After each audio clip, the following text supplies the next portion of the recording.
Hi, guys, and good Wednesday morning or afternoon.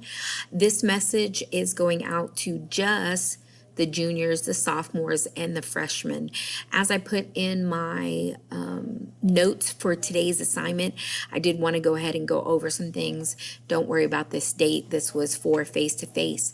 So, guys, I just want to make sure that you know that it is course selection time, which means it is actually time for you to pick your classes for next school year. I know it's only January, but they have to get the schedule ready, know how many teachers, if they have to hire teachers, etc. Okay, so you should be getting information from your counselor since you're at home about your course selection for next year. A lot of juniors, you might have received personal phone calls from your counselors because you guys do your course selection a little bit different. So juniors, you normally have a junior conference. That way they can review your classes from freshman, sophomore, and this year, your junior year. Make sure you're caught up on your credits to graduate. Make sure that you have all the credits you need. And if you have to take any specific classes, they give those to you next year, okay? My freshmen and my sophomores, you don't normally get a one-on-one phone call. They work with you in a group.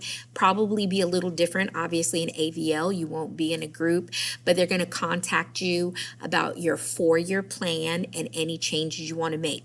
Now, your 4-year plan, guys, please keep in mind that although you picked that in 8th grade, there is room for changing. So let's say that you've been taking pre-AP classes in a certain content, math, and you've just been struggling, and next year you signed up for an AP math class. Well, you can talk to your counselor, let them know that you've been struggling these past few years or this past year, and you don't think that an AP class is the best fit for you.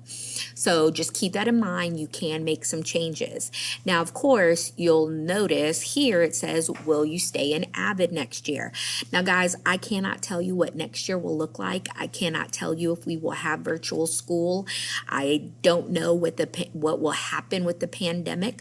Hopefully with some of the vaccines, we'll see some changes and improvements. So it's very possible all of you will be back to school next year. It's also possible that we will have both virtual and face-to-face. They have not shared that with us, so I don't know. But you're going to have to determine if you want to stay in AVID. I hope you choose to stay because there's so many benefits from this class that will help you. The other thing is are you on track to graduate? And I'm going to be meeting with my students here face-to-face one-on-one. I know that's harder to do with you guys, but I do want you to reach out to me if you have questions. Hey, Mrs. Tucker, I'm going to be a junior next year. Should I take AP US History? Hey, Mrs. Tucker, I'm going to be a sophomore next year. I really am not sure if this is the best math class for me. Send me those emails, guys, so I can help you. This is also a good time that if you know somebody who was an AVID, so like my 9th graders, I'm talking to you. Several of you have already found out which of your 8th grade AVID friends did not join AVID this year, and maybe they struggled this year. You might want to encourage them, hey, have you thought about coming back? Because yes, somebody can leave AVID and come back to AVID. Same thing with my sophomores. You might have known somebody who left or maybe didn't join 9th and 10th grade that you remember from 8th grade that really should join, and definitely talk to them and encourage them. Now, if you don't think AVID is for you next year, please just let me know. I am going to be sending you guys something that's going to ask you to answer what questions do you have about your schedule, and then also, will you be returning to AVID next year? If you say no, I'm going to ask for a reason. You can, be as honest as you want to be. Some of you I know just won't fit in your schedule because you have to take certain requirements like your PE, your fine art, etc. Okay, so that's what I'm going to say about course selection. Look in the next couple of days to get just a little questionnaire from me about if you're going to stay in AVID next year or not, and then what questions I can help you. And guys, even if you don't come back to AVID next year, my job is still to help you and make sure you have a good schedule for next year. All right, now, yesterday, while we were doing tutorials, you guys should have watched this very exciting video on focus note taking. And what I said in my notes to you guys is, unfortunately, in high school, we do not really push note taking as much as we should. You will not realize until you go to college how important note taking is. Some of your professors will just lecture. It means they stand there and talk, and they're not going to give you a packet. They're not going to give you a handout. They're not going to give you anything to follow. You just have to take notes.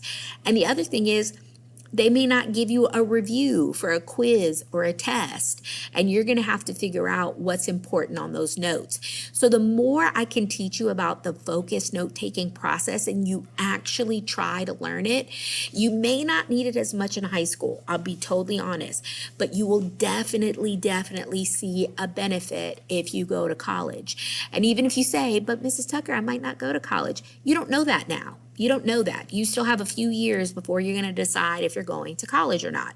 So please learn this process. Now, for your assignment, guys, what I'm going to ask you to do, you've already watched the video. So today, Wednesday, Thursday, and Friday, I want you to practice taking notes in each of your core classes. Now, many of you already take notes.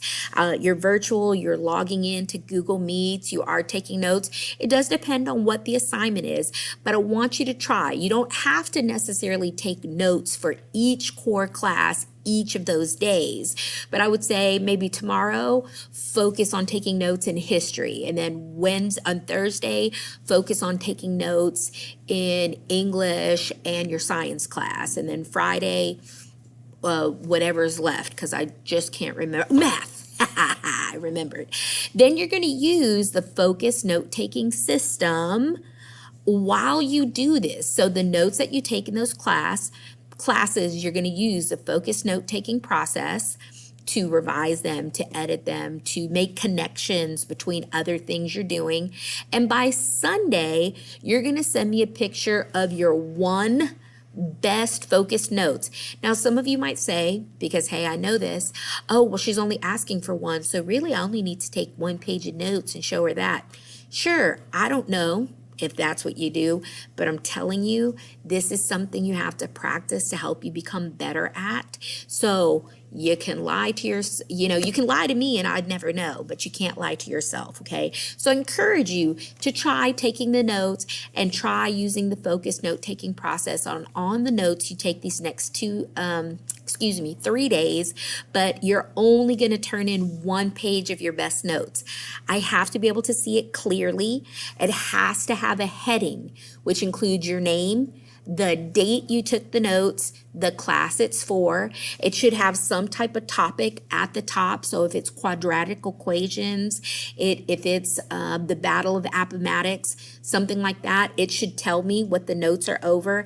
And then I should be able to see, just by looking at your page of notes, I should be able to see all 4 phases of the focused note-taking process. Because remember, I can't see phase 5.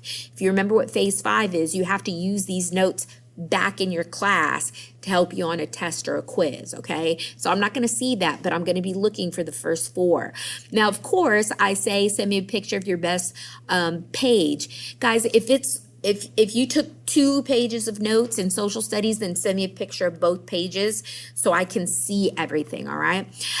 Please get in the habit of using the focused note-taking process in your class, because every 2 weeks, so starting after you turn these in Sunday, every 2 weeks, I'm going to be asking you to send me an example of your focused notes, all right? I hope you guys have a great day. Please reach out to me if you have questions. Take care.